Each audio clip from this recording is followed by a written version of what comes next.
Ternyata begadang itu tidak hanya untuk nonton bola saja ya. Profesi seperti kita nih dokter juga nggak bisa menghindar dari begadang. Dan sudah ada Dokter Guntara Hari, spesialis kedokteran jiwa. Siang dok. Selamat siang. Nah sebelum saya ke Dokter Guntara, saya mau ke Dokter Ari dulu nih. Dok, profesi seperti dokter, perawat, atau security, ini kan nggak bisa menghindar dari begadang. Nah ini bagaimana dok? Ya, jadi yang penting diatur jam kerjanya. Jadi kan memang yang ideal tuh 40 jam seminggu, 1 minggu ya. Kita lihat di situ aja, pokoknya ambil potongnya begitu. Jadi kalau memang dia misalnya start jaga dia jam 3 gitu ya, atau jam 4 lah gitu ya. Kemudian dia sampai dengan pagi. Baiknya sebenarnya paginya istirahat setelah itu. Jadi nggak boleh dia sampai dalam 1 kali 24 jam tuh melek terus. Sebaiknya dihindarin itu. Ya kan? Karena tadi apa? Tadi berhubungan dengan masalah konsentrasi. Ya kan, berhubungan dengan daya tahan tubuh. Apalagi kan pekerjaan dokter dan kemudian juga beberapa pekerjaan lain itu memang memerlukan konsentrasi yang cukup tinggi. Ya, nah pada saat itulah kondisi masih harus tetap fit. Oke dok, ini ada mitos yang berkembang juga di masyarakat bahwa mereka yang begadang ini lebih cerdas atau memiliki IQ yang tinggi karena biasanya lebih kreatif di malam hari. Itu bagaimana tuh dok? Mungkin Dokter Guntara bisa jawab. Ya, langsung aja, itu mitos. Mitos ya. Bahkan sebetulnya kondisi bangun di saat kita tidak biasa bangun, saya pakai istilah itu karena nanti jangan sampai terjebak ke misalnya profesi seperti ini. Ada orang yang memang seumur-umur dia akan selalu melek di malam hari dan lalu dia tidur di pagi dan siang hari. Apakah itu lalu berarti dia akan ada masalah? Saya kira sih tidak. Selama tadi Dokter Ari sudah bilang kita tidak 24 jam. Selalu walaupun mau tidur malam atau mau tidur pagi atau mau tidur siang atau mau tidur sore, selama kita bisa membagi waktunya antara 6 sampai 8 jam itu dengan baik, maka yang ada adalah badan kita akan menyesuaikan diri. Sistem sirkadian tadi, irama sirkadian tadi juga akan menyesuaikan diri, walaupun memang betul pada jam-jam tertentu secara alamiah maka hormon stres akan meningkat. Jadi maksud saya seperti ini, kalau memang satpam atau mungkin kita dulu juga jaga malam di UGD itu, yang penting keteraturan itu selalu harus ada. Yang bahaya itu adalah seperti tadi Mbak Jill bilang, saya hari ini jam 2, jam 3, lalu besoknya kalau tidurnya jam 2, jam 3 terus lalu bangunnya jam 10, sebetulnya kan waktu tidurnya cukup. Tapi tolong dilihat juga dalam 24 jam keteraturannya seperti apa. Jadi dengan kata lain ada begadang teratur dan begadang tidak teratur. Nah, untuk menjawab mitos itu berarti adalah sebentar, ini belum selesai berarti. Fokus dan konsentrasinya lalu akan sama kalau orang itu, artinya dengan pagi hari, kalau dia teratur. Oke, baik. Nah, mitos selanjutnya, begadang dapat menurunkan fokus dan konsentrasi. Itu yang benar. Ini bukan benar ya, dok? Fakta ya. Justru itu fakta. Bahkan saya kadang-kadang kalau lagi bicara dengan perusahaan atau apa, ditanya, dok lebih memilih untuk biarkan karyawannya begadang dalam artian lembur, atau lebih baik dibuat lebih padat di pagi hari seperti itu. Saya akan memilih yang kedua. Karena ternyata ada penelitian yang menyatakan bahkan mengerikan cukup ya. Waktu yang dihabiskan sama pada pagi hari, pada jam kerja, dengan pada saat waktu yang dihabiskan sama pada lagi malam hari itu, maka efektivitasnya cuma tinggal 30%. Jadi jatuhnya malah rugi. Dan tadi kata Dr. Abdul Wahid bahwa kalau kita begadang ini bisa mengganggu konsentrasi ya. Tentu saja. Kemudian mudah lupa juga. Mudah lupa. Dan tadi benar banget, itu mitos. Karena fungsi memori kita itu justru dengan kita tidur, baru memori kita bekerja dengan baik gitu. Jadi bisa meningkatkan memori jangka panjang ya kalau kita tidur cukup seperti itu. Iya betul. Kalau tidurnya kurang malah jadi masalah. Bodoh. Terus yang penting juga bahwa lalu orangnya secara emosi jadi nggak enak gitu. Kita jadi nggak rileks, gampang tersinggung, gampang kesel, gampang marah, selain lapar melulu, berebut makanan ya segala macam. Iya Dok Shell, apa nih? Mitos selanjutnya, dapat memberikan kemampuan dan memberikan solusi kreatif. Ya, mitos juga, langsung aku jawab ya. Nanti Dokter Abdul mungkin bisa cerita kenapa ini jadi mitos, tapi maksud saya paling tidak lalu secara kalau kita fokusnya berkurang, konsentrasi kita berkurang, kitanya menjadi tambah irritable. Irritable ini gampang tersinggung ya? Ya, gampang tersinggung, gampang kesel, gampang marah. Bagaimana lagi ada bisa kreatif gitu kan? Kreatifnya jadi susah. Nah, Dok, bagaimana nih dengan orang yang memang dia stres, cemas, sehingga dia sulit tidur dan begadang? Dan biasanya nih yang dilakukan orang adalah minum obat tidur. Kalau pertanyaannya tentang obat tidur, maka saya akan bilang bahwa sebetulnya obat tidur itu tidak akan mengatasi penyebabnya. Obat tidur hanya membuat orang menjadi tertidur. Kalau memang orang itu ada masalah dengan ketidakmampuan dia untuk tertidur, ya betul. Tapi kalau misalnya begadangnya karena hal-hal yang lain, yang terutama secara fakta juga saya temukan di dalam praktek saya, itu 80-90% pasien yang mengeluhkan tidak bisa tidur, itu ternyata tidak disebabkan karena dia tidak punya kemampuan untuk tidur, tapi hal yang lain yang menghalangi dia tidur. Penghalangnya ini macam-macam, mulai dari putus cinta, ya kan, utang belum dibayar, ya di Uber debt collector dan sebagainya, besok mau ujian dan sebagainya.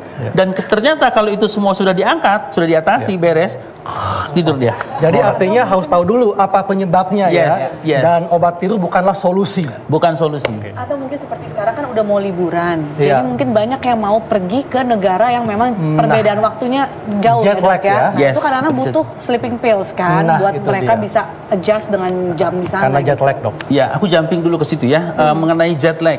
Jet lag itu kan lalu berarti kita menghadapi suatu kondisi di mana waktu tidur kita tidak sama dengan waktu tidur kebiasaan orang-orang. Nah, sebetulnya sih kalau kita melihat secara badan, kalau kita tutup mata dengan lingkungan, kita nggak ada masalah apa-apa gitu. Tapi masalahnya sekarang kita lagi merasa, badan kita merasa ini jam 8 pagi karena di tempat kita asli jam 8 pagi. Tapi kok di negara orang yang kita tuju baru masih jam 12 malam.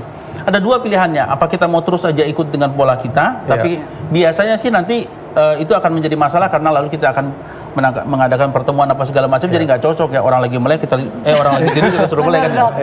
Jadi kita nggak bisa seperti itu. Kalau udah nggak bisa itu, sleeping pill mungkin bisa jadi solusi. Atau kalau kita mau jangka panjang, maka jet lag itu harus dibalas. Secara umum kita bisa bilang kalau misalnya kita tidurnya tidak tidurnya itu 1 jam misalnya, maka kita akan balas itu dengan 3 kali lipat. Tidurnya. Tadi Dr. Ali sama Dr. Abdul sudah cerita kalau orang kurang tidur itu teler segala macam ya, atau suka makan lapar ya. Salah satunya karena apa? Energi baik mental maupun fisik habis 3 kali lipat. Oke, Dok, mungkin pemirsa juga harus tahu nih, misalnya ada perbedaan waktu tidur, atau misalnya kurang tidur di malam hari yang dibalas di siang hari, dan itu dibalasnya 3 kali lipat. Atau gimana, Dok, secara umum supaya menormalkan dengan sangat cepat, itu bisa kira-kira 2-3 kali lipat. 3 kali lipat deh. Karena tadi kita harus urusannya dengan irama sirkadian tadi. Dr. Abdul sudah cerita bahwa kita butuh tuh rata-rata kalau umurnya 30-40 itu sekitar 6-8 jam. Bayangkan kalau itu, misalnya kalau biasanya kita begadang 1 harian, maka biasanya cenderung besoknya itu dari pagi sampai sore kita ngantuk terus kan. Karena butuh kira-kira 2-3 kali lipat dari waktu kita melek di malam hari. Gitu. Nah, Dr. Ari, Dok, kalau kita begadang kemudian diganti tidur siang, kan sebetulnya beda nih, tidur malam atau tidur siang. Nah, apa nih, Dok, dampaknya kepada tubuh kita? Ya, jadi tadi kembali lagi bahwa memang yang ideal itu tidur itu benar-benar tidur itu malam hari. Di malam hari, Dok, ya. Kenapa sih begitu? Karena memang kan gelap. Cocok ya kan, ini juga. Kemudian juga hening ya, nggak ribut ya. Jadi sebenarnya bisa juga sih kita mau setting tidur siang hari tapi seperti di malam hari, bisa apa enggak gitu. Cuman kan masalahnya nggak mungkin, pastilah ribut, kecuali kalau mungkin kita menyendiri di mana segala macam yang jauh dari mana-mana, mungkin bisa seperti itu. Tapi sekali lagi tetaplah, walaupun bagaimana itu tidur di malam hari itu baik. Cuman tadi satu hal yang kadang-kadang masyarakat kita ini terjadi itu apa sih, misalnya dia pada saat dia mau mempertahankan tetap melek, begadang itu, nah kadang-kadang dia minum suplemen-suplemen. Nah ini juga harus jadi perhatian. Yang suplemennya itu biasanya mengandung kafein. Nah kalau udah begini, ya itu tadi macam-macam tuh. Kalau dia memang penderita hipertensi, tensinya pasti naik. Kalau dia masalah jantung, mungkin akan problem jantungnya gitu. Jadi artinya kalau tidur malam itu tubuh kita melakukan fungsi detoksifikasinya, Dok. Seperti itu. Jadi tidak bisa disamakan dengan tidur siang. Nah, sekarang tips nih dari Dokter Guntara, bagaimana untuk mengatasi akibat begadang yang sudah kebiasaan nih, supaya bisa kembali tidur normal. Jawaban lucunya adalah jangan begadang, nomor 1 itu dulu ya. Tapi kalau profesi, Dok? Kalaupun memang mau profesi, tolong tadi istilah Dr. Haikal adalah begadang yang teratur. Kita jadi sebetulnya merubah pola kita sendiri. Kalau yang nggak teratur, Dok? Kalau yang tidak teratur itu paling tidak kita memastikan bahwa sesudah kita begadang, lalu kita memberikan waktu yang cukup untuk kita untuk pembalasan. Balas dendam gitu ya. Jadi istilahnya seperti itu. Terus tadi Dokter Ari sudah beberapa kali mengingatkan kalau lagi begadang tangannya jangan gatel, ini makan terus. Itu dia. Ya kan dengan segala macam efeknya. Terus nomor 4 bahwa apakah kita begadang itu memang efektif secara sosial, kita juga harus pikirkan. Kalau memang betul efektif silakan, tapi kalau tidak saya kira lebih baik tidak. Nggak ada gunanya begadang, ya. Oke, nggak ada gunanya. Oke. Mungkin ada tambahan nih dari Dr. Abdul. Oke. Tadi sih sebenarnya kita udah semuanya ya udah diceritakan kalau begadang itu nggak bagus. Jadi ya tipsnya untuk masyarakat awam begadang, kalau kita mengquote suatu mengquote suatu lagu dari salah satu Haji Bang Roma Irama itu begadang jangan begadang karena nggak ada manfaatnya. Kalau tidak ada manfaatnya. Tapi begadang boleh aja kalau ada perlunya. Oh iya betul. Perlunya saja. Mungkin terakhir Dokter Ari ada yang mau dokter tambahkan? Ya, jadi pertama tadi bahwa memang sekali lagi ya tadi kalau ada perlunya tadi ya kalau kita sebagai dokter jaga ya mau nggak mau mesti harus jaga ya kan, atau tadi memang karena pekerjaan misalnya ada hal-hal di mana malam itu kita harus melek. Tapi sekali lagi memang tidak menjadi suatu kebiasaan. Artinya begini kan orang nggak lalu memang sampai malam dia mesti melek terus gitu kan, ada waktunya dia memang pada saat dia harus kembali normal dia akan mesti kembali normal. Dan kita mesti lihat tadi pada orang-orang yang memang semalaman tidak tidur itu mesti hati-hati. Pertama bicara soal bawa kendaraan. Ini saya rasa penting. Faktor kecelakaan itu sering terjadi karena faktor manusia dan itu karena faktor tidur. Dan kemudian kalau kita tidak tidur semalaman itu ya pengalaman juga kita waktu lagi muda-mudanya jadi dokter jaga, sakit kepala ya dok ya, vertigo.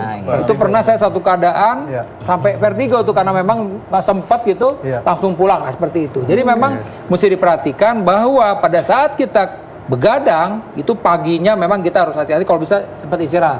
Tapi kalau tidak maka banyak berbagai hal yang bisa terjadi pada tubuh kita.